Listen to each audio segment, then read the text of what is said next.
Pleasant day BSTMD 2021, especially to our beloved Professor Ma'am Edita Sabaluka. I am Janeisha Vermug from Group 5, and today we are going to tackle about Lesson 4, the Personality Development.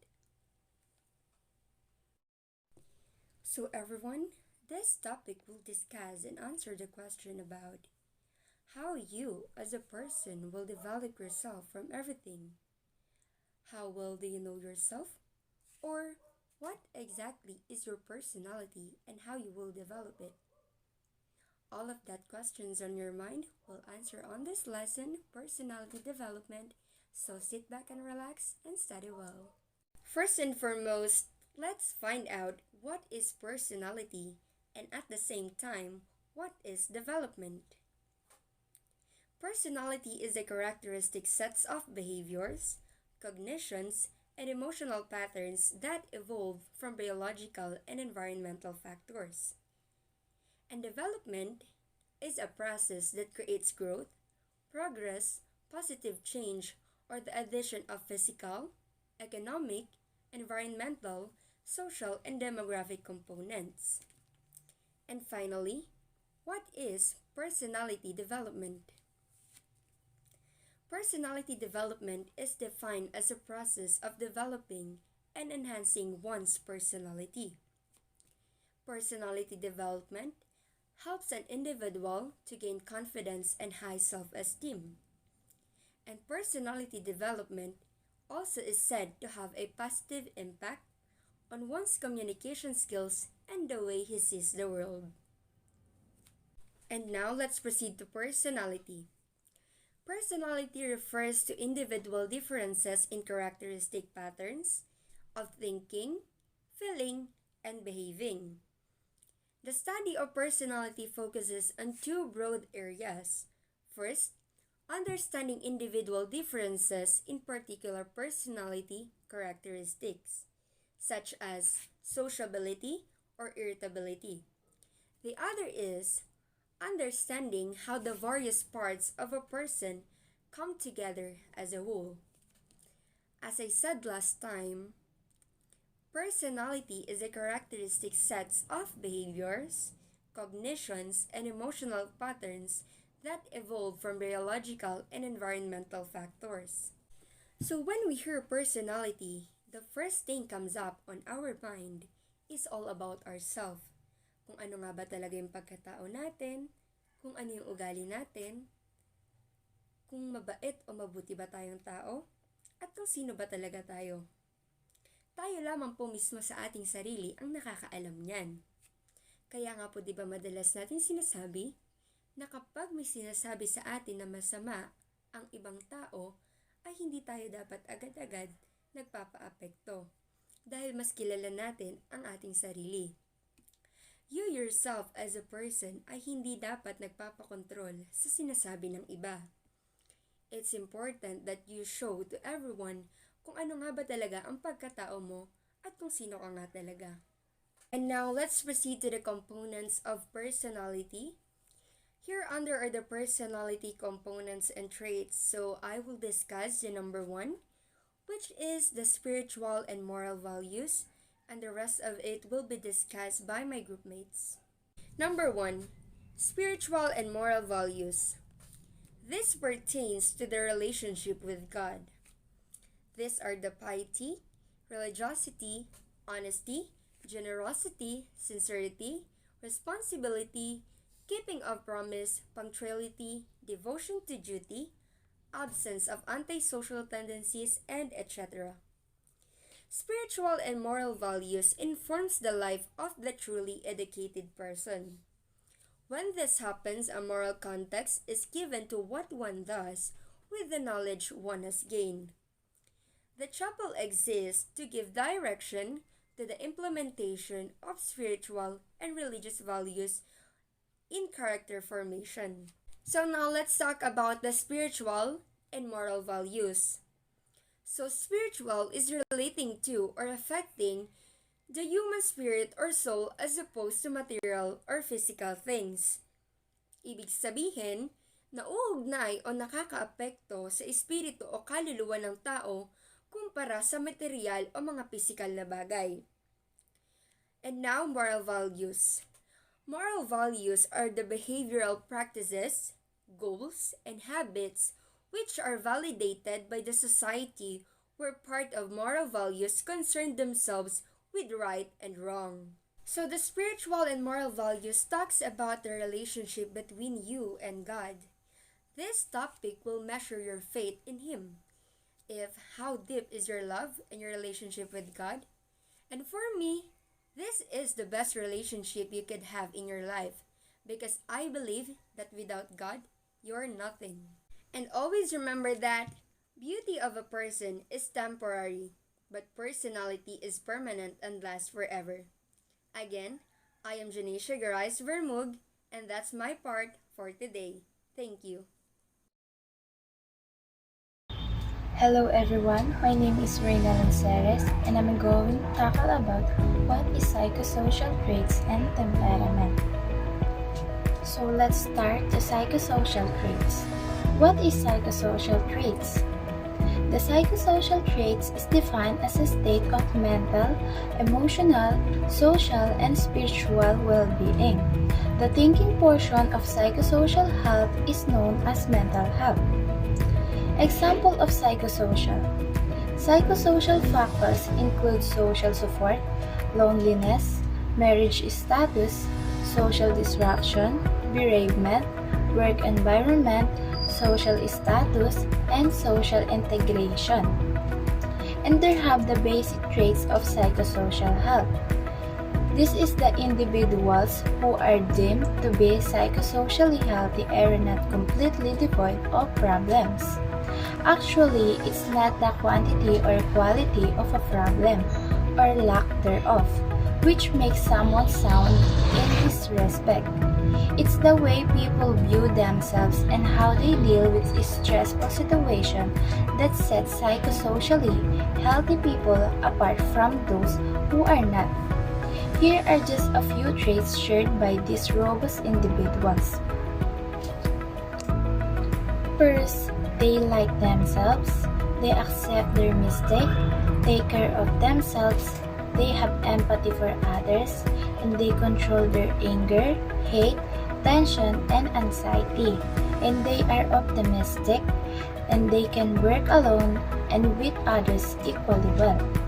So, psychosocial health is comprised of four major components, which include mental, emotional, social, and spiritual. So, let's start to mental health. What is mental health? The thinking portion of psychosocial health is known as mental health. Your beliefs and values in life, as well as how you relate to others and response to situations in your life, are a reflection of mental health, which overlaps with other aspects of health. Second is emotional health. The feeling part of a psychosocial health is called emotional health. These include things like anger, love, hate, and happiness. Oftentimes, emotional and mental health overlap a great deal in some situations. Going back to our example of getting fired from work because you came in late for the afternoon time. If you feel a bit down but still have high hopes for the future, that's a positive thing. But if you lash out in a blinding rage against your boss and you go home and avoid everyone thereafter, then that may point to improper emotional health. Furthermore, it's not unexpected even for an emotionally healthy person to experience some sadness after getting fired, and it's normal. That by itself isn't conclusive of poor emotional health. But everyone, even the most optimistic people, have their ups and downs. But an emotionally unhealthy person is one that responds to a situation in a manner that is uncontrollable, out of proportion, and extreme. Also, emotional intelligence is also an important thing to note here. Because emotional intelligence is an ability to understand and manage your emotions and those of others. It can be broken up into 5 main parts. First is know your emotions. Second, manage your emotion. Third, motivate yourself. Fourth is recognize the emotion of others. And the last is handle your relationships. So next is social health. What is social health? That last part, relationship, is a good way to also introduce social health, the ability to create and maintain healthy relationships with others. I'm sure you can already appreciate how much this is related to the concept we went over in emotional health. Everything here is related because they are all part of the one overarching concept I introduced initially, psychosocial health. Also, psychosocial health goes beyond having appropriate emotional health and intelligence. A person with good social health. So, a person with good social health is first, recognizes the importance of social engagement. Second, a person with good social health is able to support their friends in a time of need and ask for their help when they need it themselves. Third is they are not biased or racist. Last is listens to others well, expresses their feelings just as well, and acts in a responsible manner around others. This is an example of a person with good social health, is someone who has close friends that they enjoy listening to appeals close enough to share important feelings with. Last is spiritual health.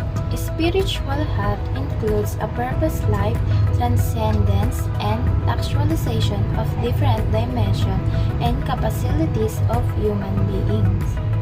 Spiritual health creates a balance between physical, psychological, and social aspect of human life. So, spiritual health is important because spiritual health wellness acknowledges our search for deeper meaning in life.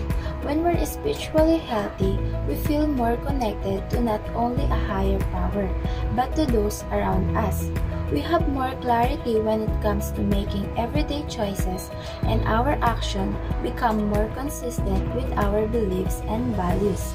So next is temperament. A person's temperament in psychology is an aspect of personality concerned with emotional disposition and reactions, and their speed and intensity. This term often is used to refer to the prevailing mood or mood pattern of a person. So according to Galen, the imbalance of birth resulted in one of the four temperament categories or personality types. First is being optimistic and social. Second is being short-tempered and irritable. Third is being analytical and quiet. Last is being relaxed and peaceful.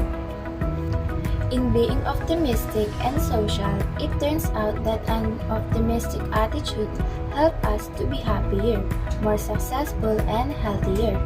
Optimism person can protect against depression, even for people who are at risk for it.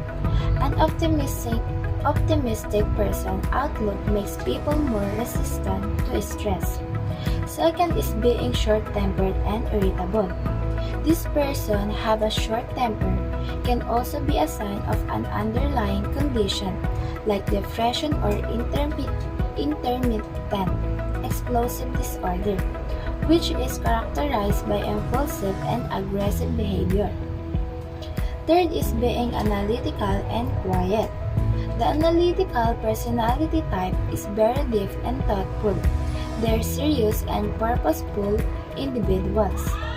The last one is being relaxed and peaceful.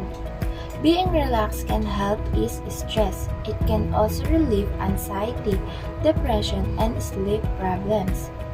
Hello everyone, and hello Miss Edita. I'm Nicole Caritan from the class of BSTMD 2021, and today I'm going to discuss about one of the parts on improving one's personality, which is under the personality development.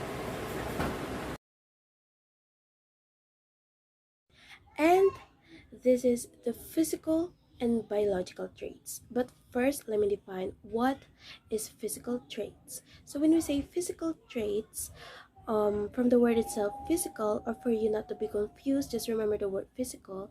It refers to a defining definition or defining physical appearance of a person's body.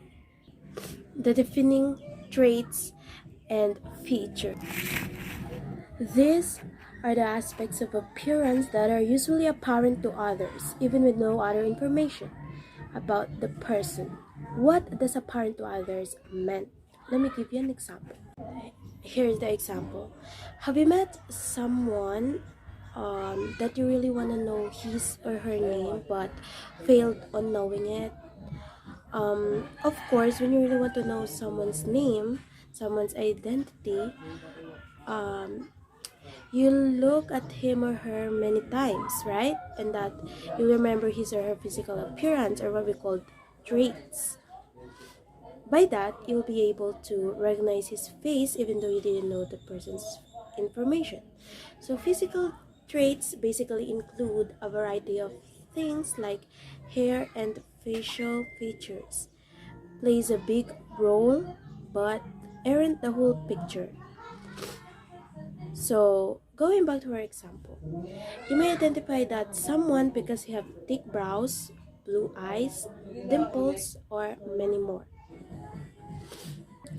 So, what are some physical traits that we can consider? These are something like curly hair, free or attached earlobes, freckles, dimples, hair color, or eye color, and etc. So, biological traits, or also, I guess we can call it some like personality trait. Okay. So, moving on to biological, or what we can also call it, I guess, like personality traits. So, when we say personality traits, it is a relatively stable, consistent, and enduring internal characteristics that is inferred from a pattern of behaviors, attitudes, feelings, and habits in the individual.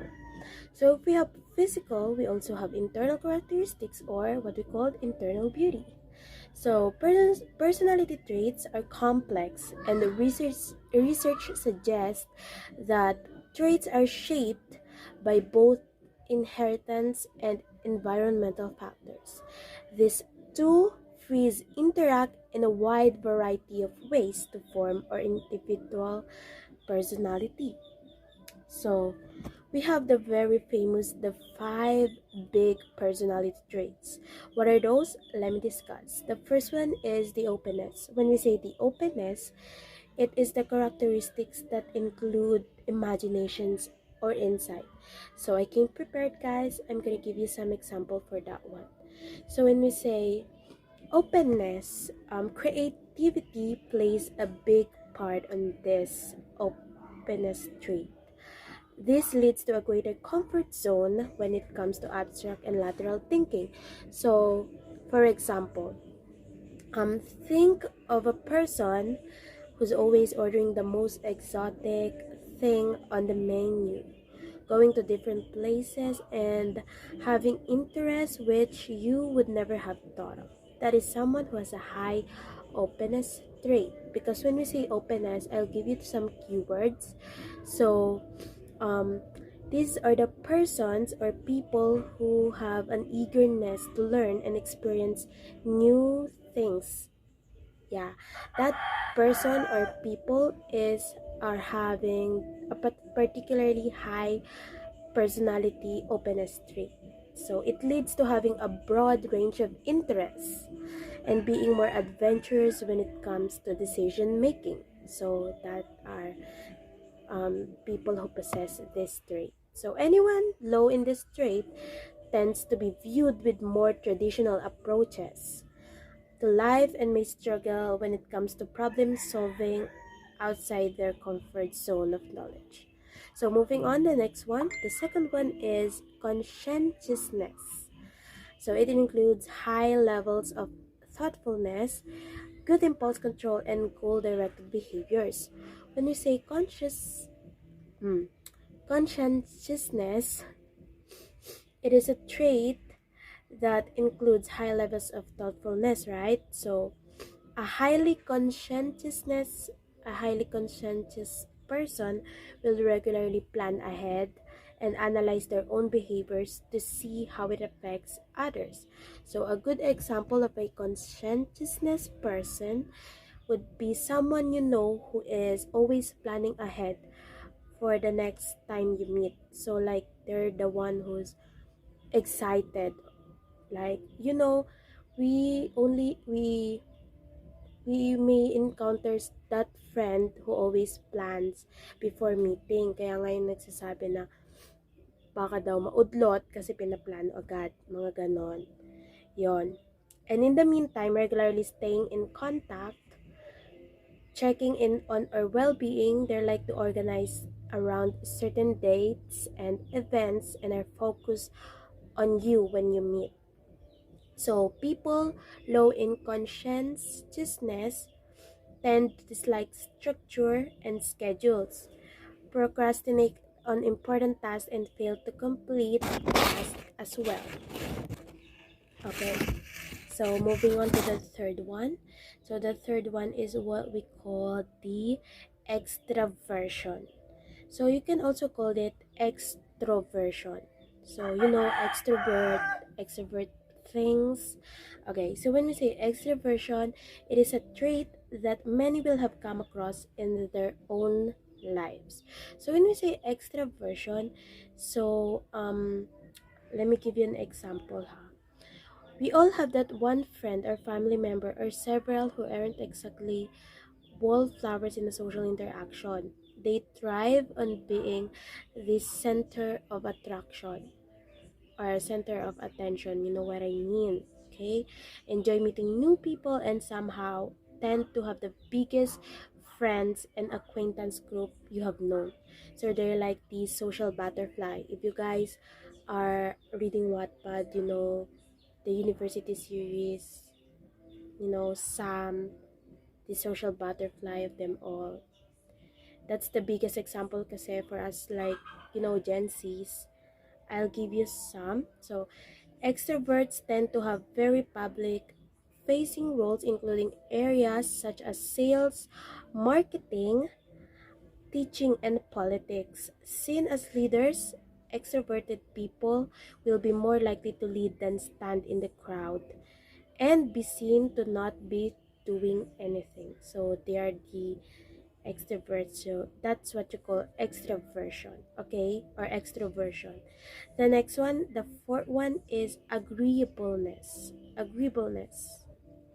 Okay, this is people with high agreeableness will show signs of trust, altruism, kindness, and affection.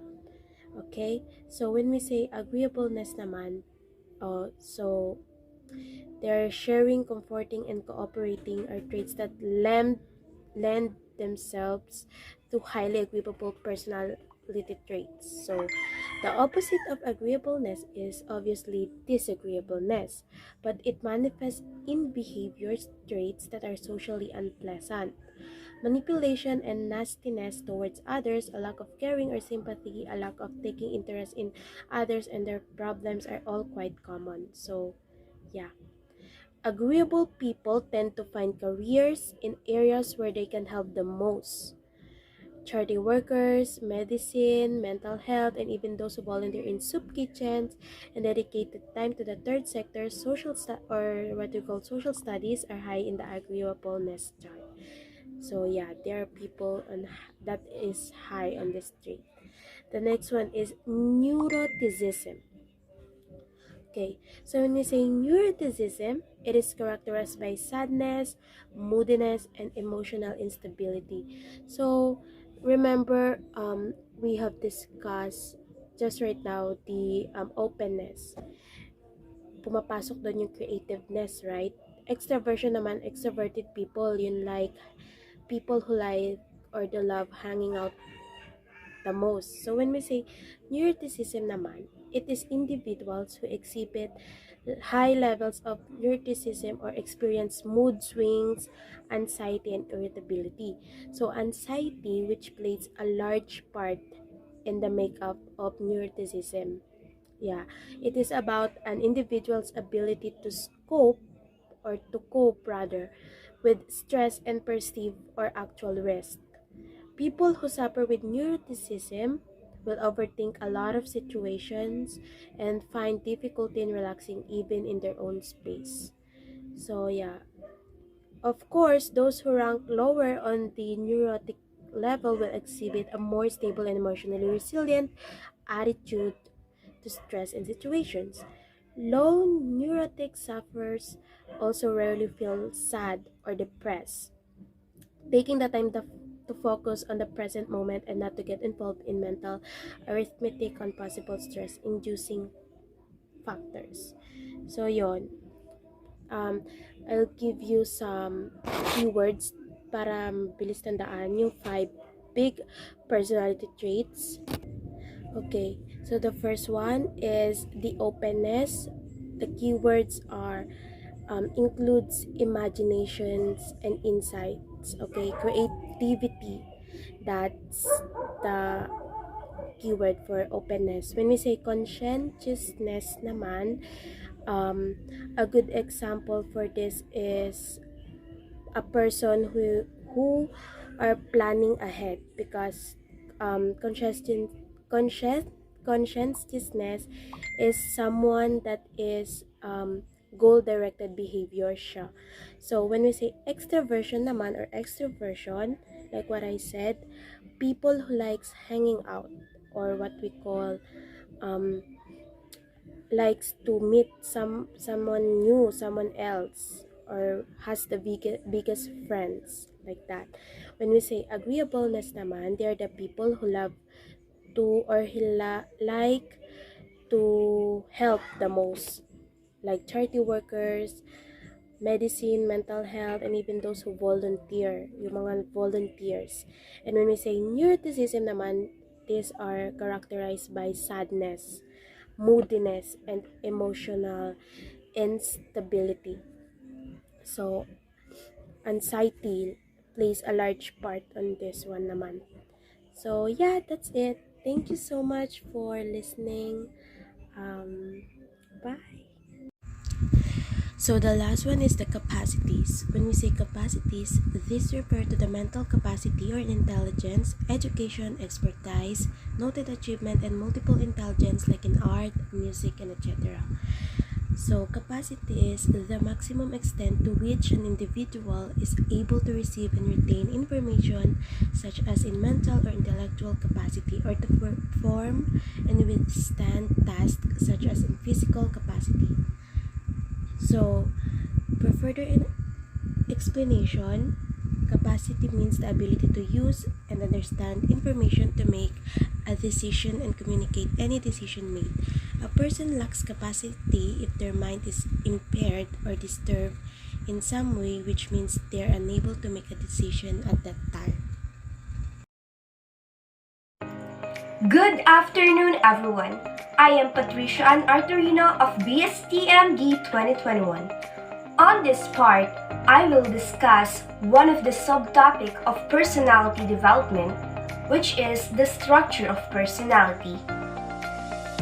So now, let's begin. According to Sigmund Freud, human personality is a complex and has more than a single component. In his famous psychoanalytic theory, Freud states that personality is composed of 3 elements. Do you have any idea what are those elements? You're right! These are the id, ego, and superego. These elements work together to create complex human behavior. Each component adds its own unique contribution to personality, and the 3 interact in ways that have a powerful influence on an individual. Each element of the personality emerges at different points in life. According to Freud's theory, certain aspects of your personality are more primal and might pressure you to act upon your most basic urges. Other parts of your personality work to counteract these urges and strive to make you conform to the demands of reality. Conflicts among these three structures and our efforts to find balance among what each of them desires determines how we behave and approach the world. What balance we strike in any given situation determines how we will resolve the conflict between two overarching behavioral tendencies, which are our biological aggressive and pleasure-seeking drives versus our socialized internal control over those drives. And now, let's have a short deliberation about the personal background of Sigmund Freud. Sigmund Freud was born on 1856 and died on 1939. He is an Austrian neurologist and psychologist. Freud is widely considered the founding father of psychoanalysis and studied the human mind more thoroughly than any before him. Freudian theory emphasizes the unconscious mind as central to human psychology and suggests that the interpretation of dreams reveals one's true psychological structure. The id is the most primitive of the three structures, is concerned with instant gratification of basic physical needs and urges. It operates entirely unconsciously or outside of conscious thought. It represents all the instinctual drive such as sexual, aggressive, and those concerned with the satisfaction of bodily needs. It operates on the pleasure principle. When we say pleasure principle, this is the idea of all your needs and wants should be met immediately. For example, if your id walked past a stranger eating an ice cream, it would most likely to take the ice cream for itself. It doesn't know or care that this is a rude to take something belonging to someone else. It would care only what you wanted the ice cream. According to Freud, the id is the source of all psychic energy, making it the primary component of our personality. The id is the only component of personality that is present from birth. This aspect of personality is entirely unconscious and includes instinctive and primitive behaviors. When we say instinctive, it is based on your feelings or emotions, or having an irrational thinking, and primitive behaviors is based on the early development of your personal behavior. The id is driven by the pleasure principle, which strive for immediate gratification of all desires, wants, and needs. If these needs are not satisfied immediately, the result is anxiety or tension. For example, an increase in hunger or thirst should produce an immediate attempt to eat or drink. However, immediately fulfilling these needs is not always realistic or even possible. If we are ruled entirely by the pleasure principle, we might find ourselves grabbing the things that we want out of other people's hands to satisfy our own cravings. This behavior would be both disruptive and socially unacceptable. The ego is the rational, pragmatic part of our personality. When we say rational, it is our ability to think or reason about things clearly, and pragmatic is all about dealing with the problems in a reasonable or logical way. It is less primitive than the id and is partly conscious and partly unconscious. It is what Freud considered to be the self, and its job is to balance the demands of the id and superego in the practical context of reality. It attempts to strike a balance between the realities of the outside world and the irrational self-seeking drives of id. It operates on the reality principle, which means gratification of needs are postponed until the appropriate time and place. When we say reality principle, It is the idea that the desires of the id must be satisfied in a method that is both socially appropriate and realistic. So if you walk past the stranger with ice cream one more time, your ego would mediate to conflict between your id. I want that ice cream right now.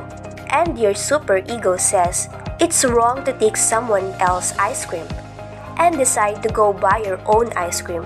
While this may mean you have to wait 10 more minutes, which would frustrate your ego decides to make that sacrifice as part of the compromise, satisfying your desire for ice cream while also avoiding an unpleasant social situation and potential feelings of shame. According to Freud, the ego develops from the id and ensures that the impulses of the id can be expressed in a manner acceptable in the real world. The ego functions in the conscious, preconscious, and unconscious mind. The ego is the component of personality that is responsible for dealing with reality.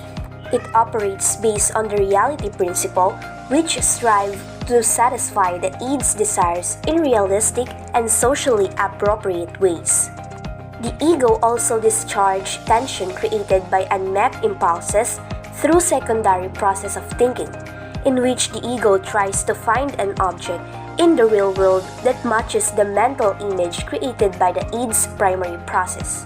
Imagine that you are stuck in a long meeting at work. You find yourself growing increasingly hungry as the meeting drags on.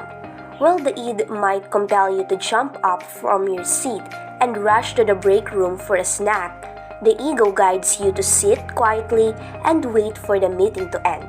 Instead of acting upon the primal urges of the id, you spend the rest of the meeting imagining yourself eating a cheeseburger. Once the meeting is finally over, you can seek out the object you were imagining and satisfy the demands of the id in a realistic and appropriate manner. I have here an example of structure of personality, which is the id, ego, and the superego. For you to be able to understand clearly, let's find out how each structure initiates its part. Imagine, your mother gave you a candy. Then, you realize your little brother loves to eat sweet candy like you. What do you think the possible response of the three structure of personality on this scenario? Look on this illustration. The id says, "It's all yours. Forget about your brother. Keep it all yourself." As you've noticed, it manifests unconscious behavioral traits, which has an irrational thinking and done in an acceptable way. While on the ego, "I know Mom gave this candy to share with my brother.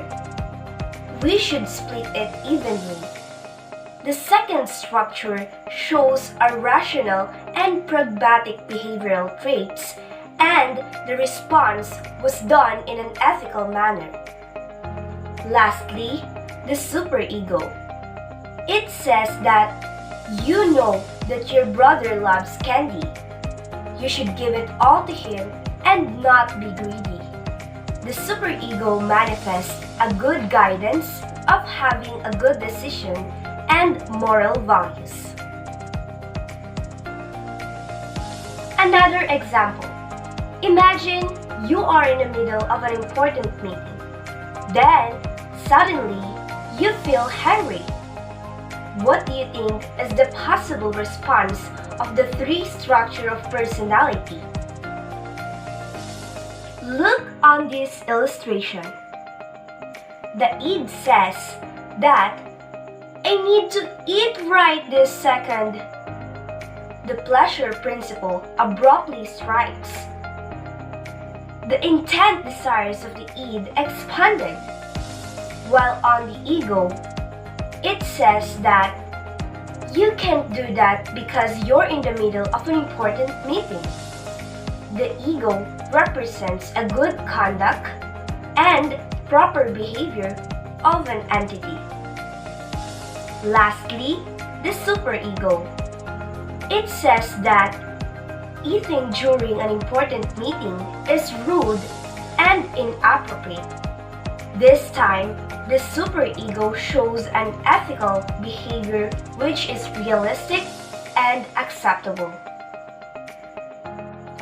And now, let's test your intelligent guess. I have here one scenario, and then you are going to answer if the statement shows id, ego, and superego.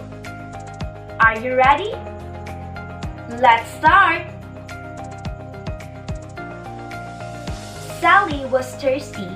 Rather than waiting for the server to refill her glass of water, she reached across the table and drank from Mr. Smith's water glass.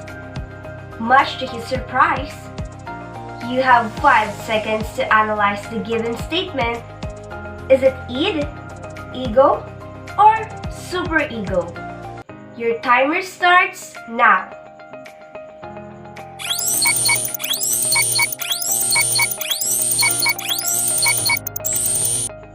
If your answer is id, then it means you really understand the structure of personality. Great! Remember, a person who has a good ego strength can effectively manage the dwelling force of the structure of personality. Well, a person who has too much or too little ego strength can be unyielding or disruptive.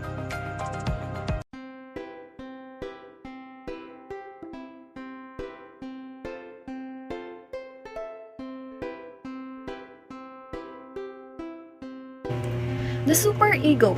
The superego is concerned with social rules and morals, similar to what many people call their conscience or moral compass. It develops as a child learns with their culture considers right and wrong. Here in our first slide, superego is the voice of our conscience or yung ating konsensya na ang sinasabi o pinaparating nito sa atin ay gawin natin kung ano ang tama. It is also the source of self-criticism, lalo pag may ginagawa tayong mali, nagkakaroon tayo ng self-criticism dahil sa superego. Also, superego persuade the ego to choose moral behaviors or yung mga tamang gawain.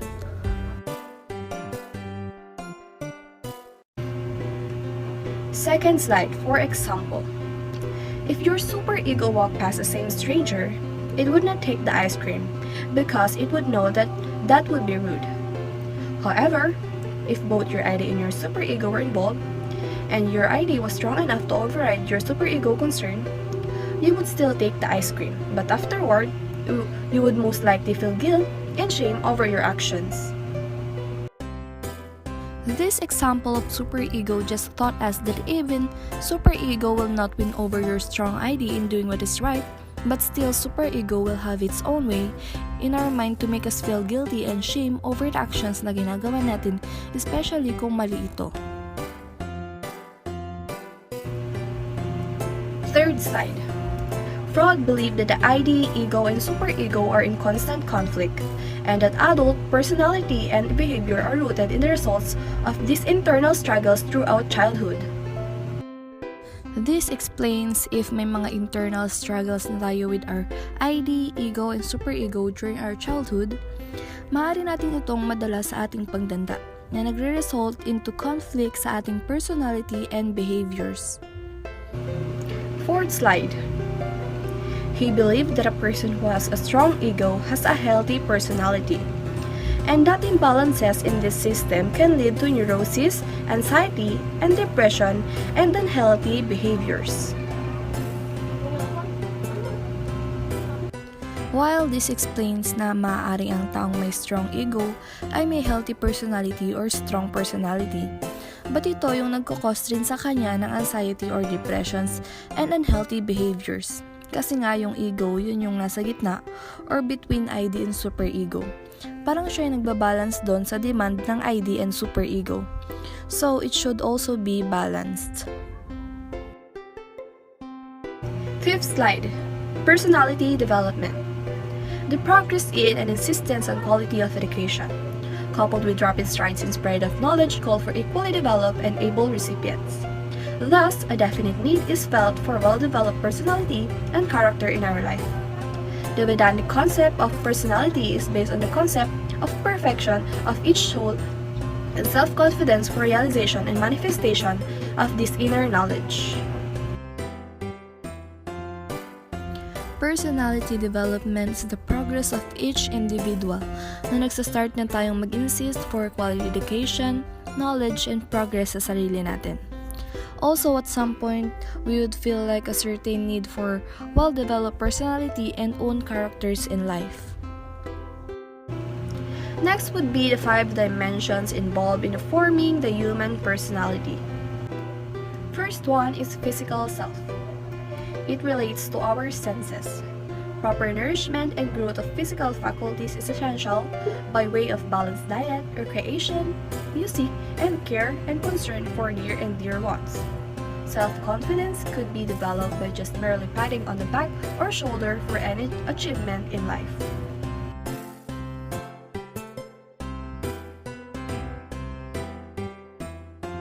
Hi, my name is Benjamin Ampatuan Jr., BSTM D21. I'm from the group 5. Intellectual self, it pertains to discrimination, power, and knowledge or the cognitive domain. Ang intellectual ay ang paggamit ng ating pag-iisip. Sinasabi natin ang intellectual na ito kung merong kritikal na pagsusuri na sinasagawa, malaga ito upang malaman natin ang tama at mali. Ito rin ay nakakatulong upang magkaroon ng makatwiran at tamang pagpapasya. So what is energy self? Energy self, it relates to metabolism and the gross manifestation or energy. Example, act of breathing. The control of prana is achieved by control of anger, anxiety, and restlessness. So, ano nga, may kinalaman ito sa metabolismo. Ang matinding pinapakita ng enerhiya, example, pagkilos ng paghinga. Ito ay nakokontrol ng prana na kung paano tayo magalit, nakokontrol niya yon. Or di kaya pag-aalala or pagkabalisa. Prana means life, energy, and yama means control. The practice of pranayama involves breathing, exercise, and patterns. You purposely inhale, exhale, and hold your breath in a specific sequence. Udana. Udana is the upward moving breath which direct flows of prana lower to higher planes on consequence. Vyana. Vyana means outward moving air, independing on how the term is used. It also means wild or of the forest. Samana. Meaning of samana, pacification, mitigation, and elevation is derived from the root word sam, meaning together, and meaning to breathe or blow in yoga. Apana. Apana is the prana value that involves that downward and outward flow of energy from the body.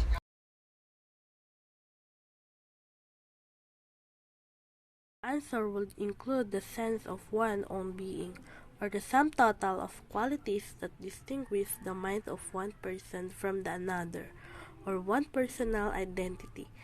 Can we make the concept of mental self more precise?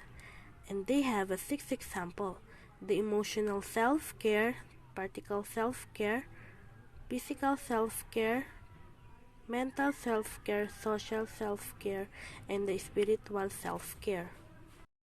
The first example of mental self is emotional self-care. It refers to emotion of individual.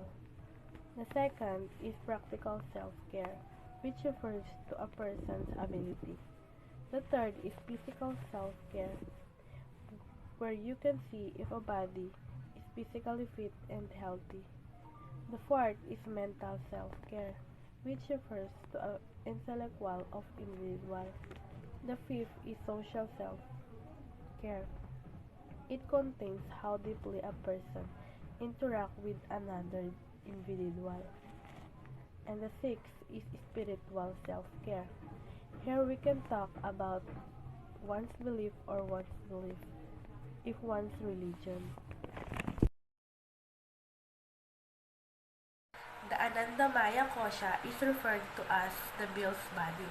Developing your Anandamaya Kosha requires the discipline to complete inner work and spiritual practices over a long period.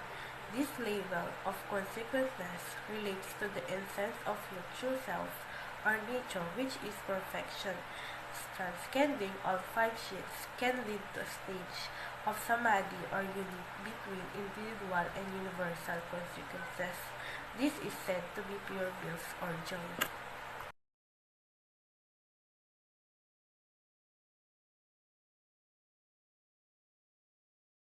The Anandamaya Kosha or these bill sheets is avidya, ignorance, a modification of Prakriti nature. It is the effect of past deeds. It is involved with changing attributes. It is jada or essential. Therefore, you are not the Anandamaya Kosha. You are the witness of these sheets. Understand, therefore, that I am not the Anandamaya sheets. I am a Brahman. The Anandamaya Kosha is made of Mula Agyana, or the core ignorance. It is the Karana Sharira, or the casual body, which is the substratum of all other sheets which are external to it. Its three attributes or dharmas are priya or affection, moda delight, and pramada or sense happiness. It is the indescribable, beginningless avidya or ignorance, the nescience of the Atma, and is composed of malina, sattva, or the stage of prakriti, which sattva, the predominate and sullied by rajas and tamas. It is the inimitate, beginningless, but has an end in Atma Jayana. Anandamaya Kosha is made of Mula Agyana or the core ignorance. It is the Karana, Sharira or the casual body, which is the substratum of all other sheets which are external to it. Meron itong tatlong attributes or dharmas, which is first, priya or affection, and the second one is moda delight, and the last is pramoda or intense happiness. Anandamaya is revealed when we have come through the outer sheets and have released any form of mind control over it. Striving to reach Anandamaya Kosha in any other way directly is a futile attempt. We can help awaken Anandamaya Kosha through three practices. The first is seva, selfless service. This opens sa ating puso, sa ating likas na pagkakaisa with other being. The second is bhakti. Bhakti yoga devotion to God. This open naman sa ating puso, sa ating pagkakaisa with all-pervading divine being. The third, or samadhi. It's essentially focused meditation naman which opens our heart to our own divine being.